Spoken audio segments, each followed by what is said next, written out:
As we dive into 2025, it's become clear that not all cameras are worthy of your investment. In fact, some have proven to be overpriced, overhyped, and downright underwhelming.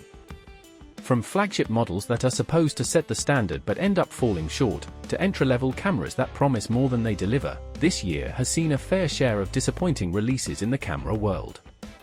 In this article, we'll highlight the top 10 worst cameras of 2025, ones that are best avoided at all costs if you're serious about photography or videography. Whether you're new to the scene or looking to upgrade, these cameras are a reminder of what happens when companies fail to deliver innovation, functionality, and value.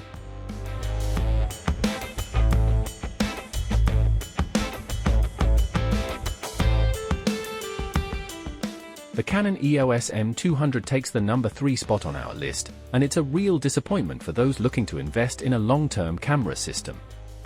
While the camera itself isn't bad, offering a 24-megapixel APS-C sensor and decent image quality in good lighting, its biggest flaw is that it represents a dead-end system. Canon has completely abandoned the EOS M mount, and without any adapter solution that maintains full functionality between systems, investing in this camera means you'll eventually need to replace all of your lenses. The lack of a microphone jack, poor battery life, and a flip screen designed exclusively for selfies further limit its potential, especially for vloggers and content creators. Canon's focus on the RF mount for future development means that the EOS M200 is effectively a cul-de-sac for beginners, offering no path forward as you grow as a photographer or videographer. While it's marketed as an entry-level option, the camera's limitations and lack of future support make it a bad investment for anyone who wants their camera system to grow with them.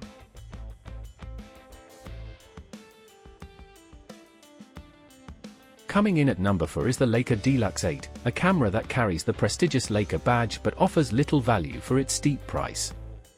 Based on Panasonic's LX100 Mark III, this compact camera demands nearly double the price of its Panasonic counterpart while delivering nearly identical image quality. The 17-megapixel for third sensor was impressive when the design was first introduced, but in 2025, it feels outdated compared to other options that offer larger sensors, better low-light performance, and more modern features at lower price points. While the 24 to 75mm lens is sharp, its range is limited compared to other premium compacts, and the lack of meaningful innovation, especially in video features, makes the Leica d-lux 8 feel out of touch with what today's photographers need. With inferior autofocus, mediocre battery life, and subpar video capabilities, this camera feels like it's relying solely on brand prestige rather than offering a competitive product. For those who care about image quality and performance more than the logo, the d-lux 8 is a poor value proposition in today's market.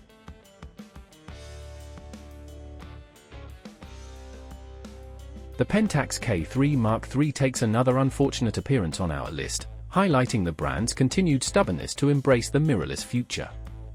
Despite being a flagship DSLR with a 25.7-megapixel APS-C sensor, the K3 Mark III feels outdated in 2025. While the optical viewfinder is still a nice touch for traditional DSLR fans, everything else about this camera feels behind the curve. The autofocus system, while improved from previous models, is still significantly lagging behind the competition, particularly when it comes to tracking fast-moving subjects like wildlife or sports. Video features are minimal, with the K3 Mark III offering only 4K at 30p without the focus-pulling options, frame rate choices, or interface that would make it a solid video tool in today's market. What makes this camera truly disappointing is its pricing. It's positioned similarly to cameras like the Fujifilm X-T5 or Sony A7 Mark IV, which offer significantly more capability at nearly the same price point. Pentax enthusiasts might still find some value in this camera, but for anyone else, the K3 Mark III represents poor value in a rapidly evolving market.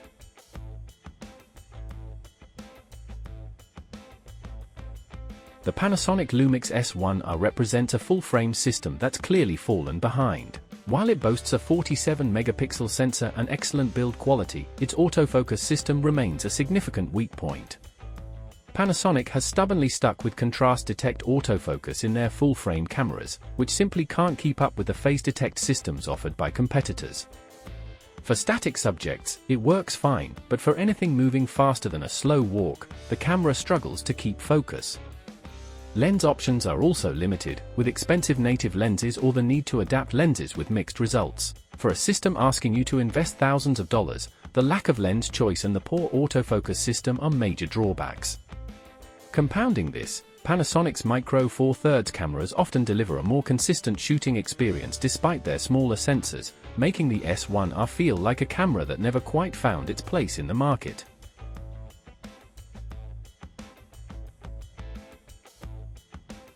The OM System TUF TG7 is a camera that should have been a meaningful update but instead feels like a cash grab. There's practically no difference between the TG7 and its predecessor, the TG6, and yet it comes with a higher price tag. The 12-megapixel sensor was already underperforming when it first appeared in the TG6, and by 2025, it's simply inadequate. Even smartphones outclass it in most conditions, and the camera struggles in low light. For adventurers, the TG7 offers the usual underwater durability but falls short in terms of image quality and innovation. It's a prime example of how companies sometimes release minor updates without adding any meaningful improvements, leaving customers with a product that feels stale and overpriced.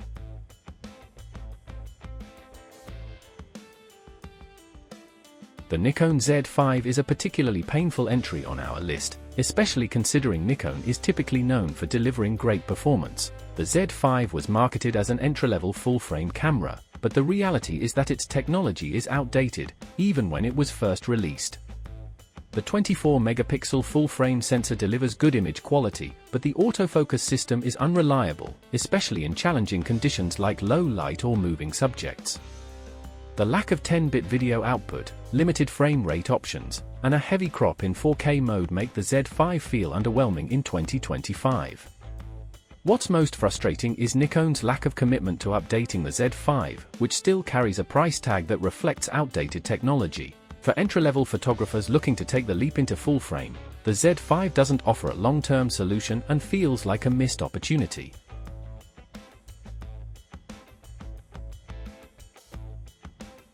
These 10 cameras represent the worst of 2025, showing what happens when companies fail to innovate, offer meaningful upgrades, or consider the needs of their customers.